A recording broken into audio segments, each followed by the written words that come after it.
Okay, so final thoughts on all this. At the end of the day, it looks like everything that I attempted to do with this basically worked out just fine.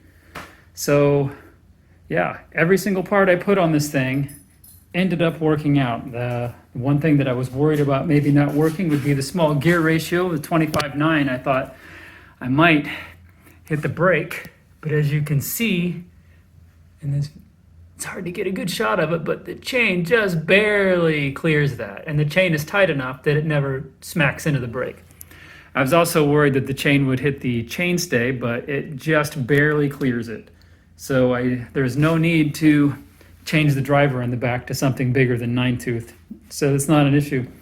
So yeah, everything I put on here totally works. The new brakes, the fork, the headset, the new gyro, brake levers, the new wheels, the chain, sprocket,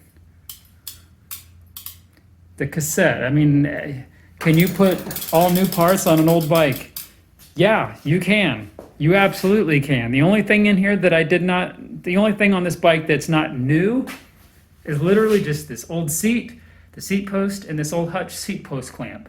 And I don't need to change any of that. I don't care about any of that. That stuff is totally fine. There's no reason to change that. But yeah, everything on the bike is something reasonably new now. Nothing is anything from the 80s or early 90s anymore. And it all works, and these new wheels sound incredible. I love these profile hubs.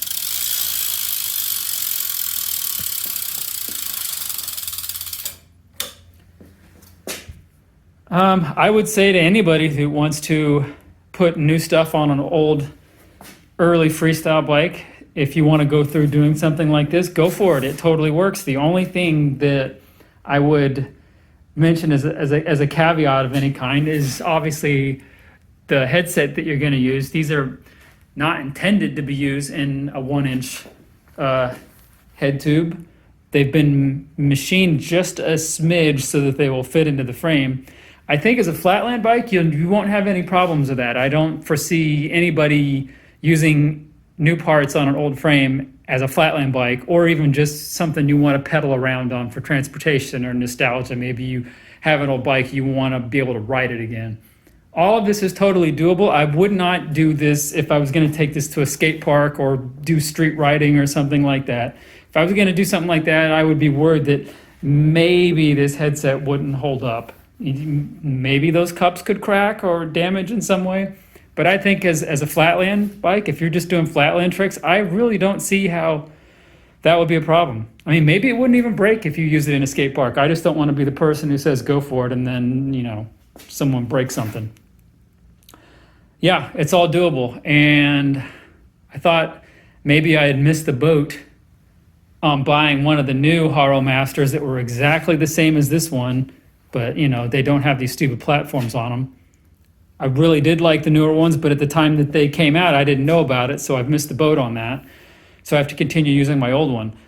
I could have just bought a new frame. There's plenty of flatland specific frames out there you can still get, which I could have done, but I did not do that for a very specific reason, because none of them have this. I require a twin top tube bike. I just do. I love that. And nobody wants to make one of those. And there's been a few. Maybe I'll put them here in the frame somewhere, like Sabrosa, DTT, the Colony Oz 1. There's been a few, but they're very, probably not very popular. Not very many of them are made, and they're kind of gone, and they're hard to come by. So if you want a twin top tube flatland bike, I think your best bet is, if you didn't get one of these one of the remade Masters that came out a few years ago, unfortunately your best bet is to still get one of these old ones, if you can find one. I mean, I got lucky. I've had this thing for a very long time.